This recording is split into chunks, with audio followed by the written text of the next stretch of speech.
요즘은 정오 무렵이 되면 기온이 올라가고 날씨가 무더워지기 시작한다. 이럴 때면 흥부 가족은 그늘이 진 장소에 모두 모여 흙목욕을 하며 휴식을 취한다. 쉼터 밖의 다른 닭들은 사료를 먹고 난 뒤 농장을 돌아다니며 먹이 활동을 하지만 이곳에 있는 흥부 가족은 먹을 게 풍부하니 쉼터 밖으로 나갈 필요가 없다. 이처럼 물질적으로 풍족한 삶을 살고 있는 흥부 가족은 먹을 걸로 치열하게 싸울 필요가 없기에 행동에는 늘 여유로움이 있다.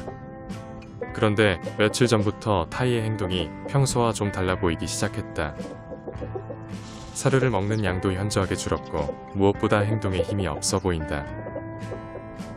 마치 왕따닭이 얼마 전 했던 행동과 동일한 모습을 보이는 것이다. 닭들은 감기나 장염 같은 질환에 걸리면 대부분 설사를 심하게 하는데 현재 타이는 외관상 어떠한 증상도 발견할 수 없다. 녀석은 그냥 몸에 힘이 없으며 사료를 예전처럼 잘 먹지 않을 뿐이다. 사실 닭을 키우면서 제일 골치 아픈 경우가 지금처럼 외관상으론 아무런 증상이 없지만 행동이 둔한 모습을 보일 경우이다.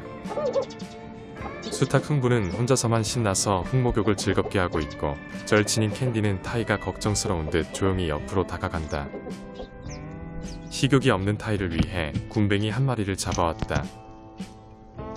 혹시라도 이런 걸 먹게 되면 입맛이 되살아날지 모르기 때문이다. 타이는 처음에는 굼벵이를 연신 쪼아대며 식욕이 조금씩 살아나는 듯 보였지만 결국 먹지를 않고 멍하니 서 있다.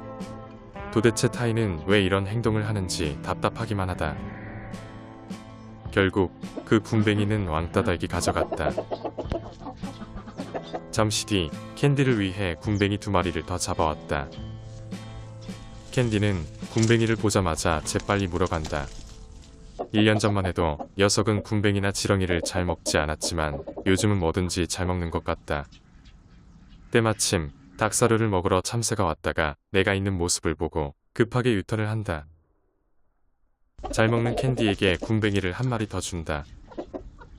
캔디는 혹시라도 굼벵이를 다른 녀석에게 빼앗길까봐 눈치를 보며 장소를 이동한다.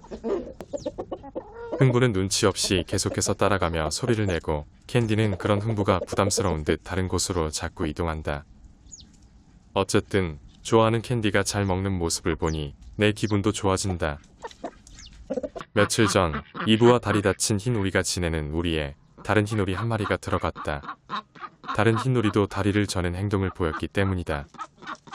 지금은 많이 좋아졌지만 녀석은 며칠 전까지 제대로 걷지 못할 만큼 많이 절었다. 다른 청둥오리들은 괜찮은데 왜 유독 흰오리들만 다리를 다치는지에 대해 곰곰이 생각해봤다.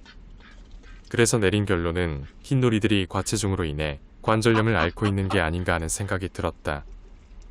식탐이 심한 흰오리들은 평소 청둥오리들보다 많이 먹고 당연히 몸무게도 꽤 많이 나간다.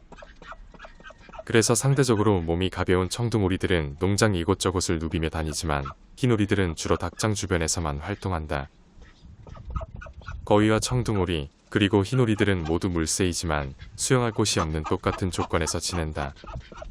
그럼에도 불구하고 흰오리들만 계속해서 다리를 다치는 이유는 아무래도 과체중으로 인해 관절에 무리가 간 것 같다. 문제는 친하게 지냈던 흰오리들이 다시 만나게 되자 이브는 다시 찬밥 신세가 된 것이다. 그동안 이브와 다리 다친 흰오리는 오랜 기간 함께 지내다 보니 꽤 많이 친해졌었다. 게다가 얼마 전에는 이브가 처음으로 흰오리와 교미까지 했었다. 이브와 흰오리의 사이를 방해하는 다른 흰오리는 조만간 퇴원할 예정이다.